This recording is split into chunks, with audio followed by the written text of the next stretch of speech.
Баршаңызға сәлем достар, сіздермен бүгін балалық шақтың бал дәмі болған орешки пісіретін боламыз.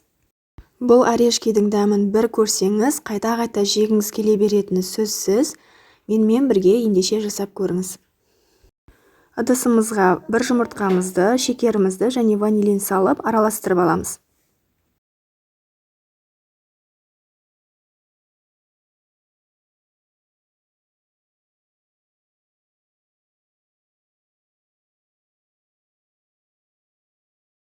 Оның үстіне еріген сары майымызды құямыз.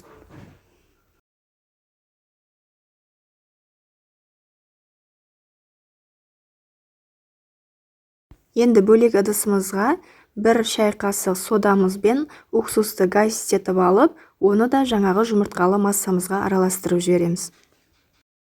Достар, сіздермен бір жасағанда шығатын, үйдегі қолжетімді заттардан жасалатын рецепттермен бөлісіп отырамын. Менің каналыма тіркеліп қоюды ұмытпаңыздар.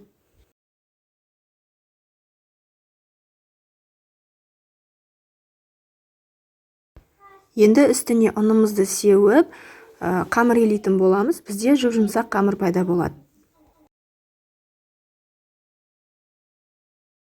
Дайын қамырымызды пакетке салып, тоңазытқышқа 10-15 минутқа қалдырамыз. Енді тоңазытқыштан қамырымызды алып, осылай таразымен 4-5 граммнан әрқайсысын бөліп, домалақтап аламыз.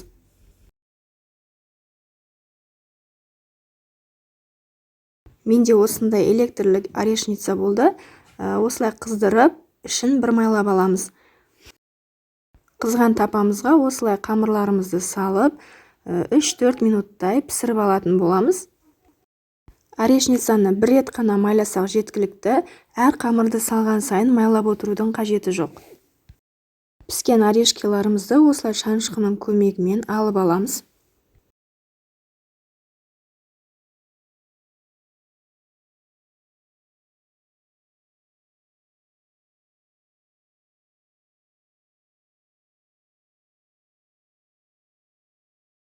Енді орешкидің арасына жағуға мен осындай вареный сгущенка пайдаландым. Орешкидің екі бөлігін осылай толтырып, арасына жаңғақ қойып жіберсеңіздер болады.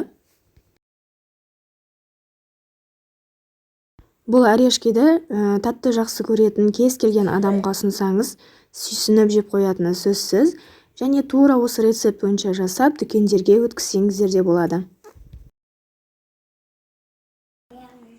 Міне осымен біздің өте дәмді супер орешкиларымыз дайын болды.